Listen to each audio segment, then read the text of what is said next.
Hi there, Carolina. Okay, I was reading your writing here. Critique I received last week was tremendous.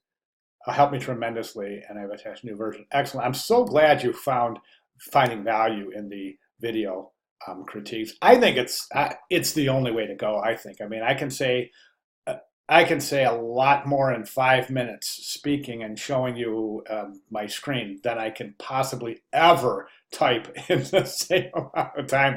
To give the amount of information I give in a 5 minute video critique, trying to type it out, it would take a long time. So I enjoy giving video feedback, and one of the reasons I enjoy it so much is because the average online student really gets a lot out of video feedback. So I'll be sure to keep them coming. All right, Carolina, let's jump over to your work. Okay, so it looks like right now, and I want to ask you a question, and we're going to do a little bit of usability testing here, and I'm going to use you as my test subject. So my question for you is this: is it not specifically clear that we're moving to the digital phase for this assignment? I see you're still in the sketch stage. It looks like you've used a marker, and that's fantastic, but we have got to move to the digital stage.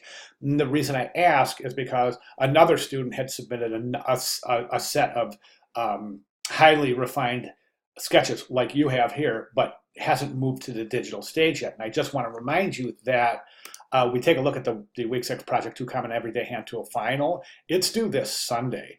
So really, I would say that it would be feasible to jump into the digital stage immediately to give yourself enough time. Now, the question I wanted to ask, remember I said a second ago, I said I was going to use you as my test subject. My question is this, and seriously, it's a very serious question. I'd love your answer to hear your response to this. But is it not specifically clear that we should jump to the digital stage in this assignment? And if it's not, let me know, because I'll be glad to make an amendment to the class just to add a little bit of instruction that, hey, this is indeed highly recommended that you do your digital illustrations, or at least begin for this process. Let me know what your thoughts are on that. Okay, let's go ahead and jump right in. I think it's great. I do. I think it really tells the story, and it's a story that any dog owner can identify with. I certainly can, as I deal with the toy issue every day. I've got a 85-pound pit bull, and I've got two 10-pound chihuahuas. So we get the whole gamut. The little guys are destroying the little toys, the big guys destroying the big toys.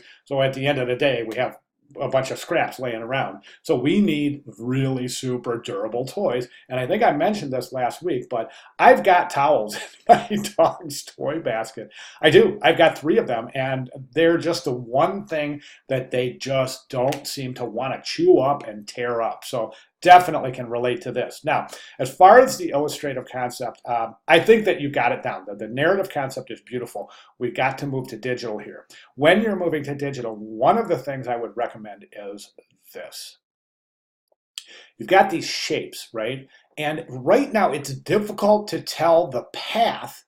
Okay, we really have to take a close look here to try to determine the path, right? So I think that, let me see, if we go, boy, I'm still having a little bit of difficulty, but I think it goes, here's the dog. The dog breaks its bone in his bed, walks away, leaves the bone in his bed, approaches his owner, grabs the owner's shoe, starts to yank on that, breaks the owner's shoe. The owner goes to get a new toy, and then I'm just not sure where, does it go here? Yeah, difficult to tell where it goes. Okay, I think it goes, he gets the toy, takes it home to his dog. The dog breaks the toy.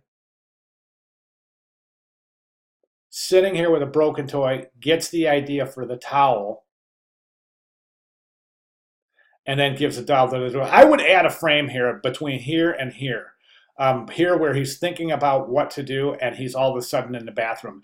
Maybe we could show him walking to the bathroom so that we don't just jump from here to here. Although it was a great idea for you to add the shower curtain back there to indicate that this is a bathroom. Think about adding a step there.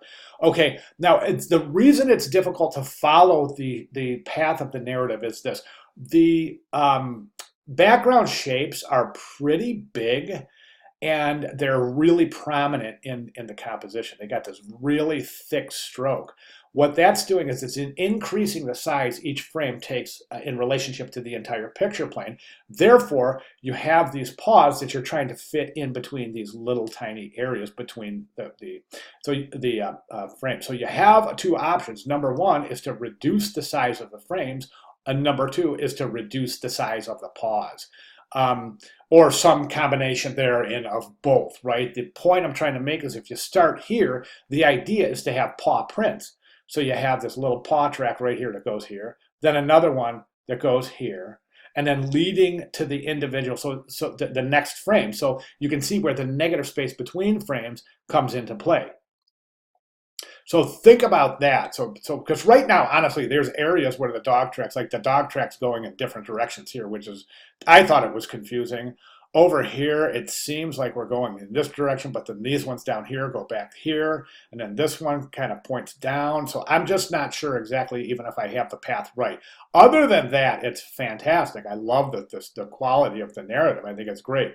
Let's definitely move to the a digital stage of the process. So, boy, in a perfect world, I'd like to see you get this into your digital format and then submit it again before Sunday so I can make some final comments and recommendations. But that's completely up to you.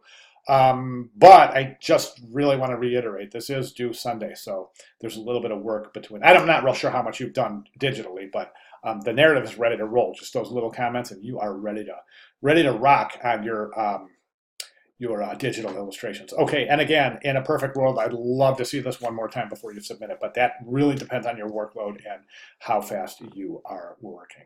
All right, of course, questions, comments, concerns, clarifications, any of the above, please let me know, and I'll be more than glad to provide any of the above. Thank you so much, Carolina. Really, really super important to ask me any questions soon, before later, because it's already Wednesday and we only have a few days. Thanks.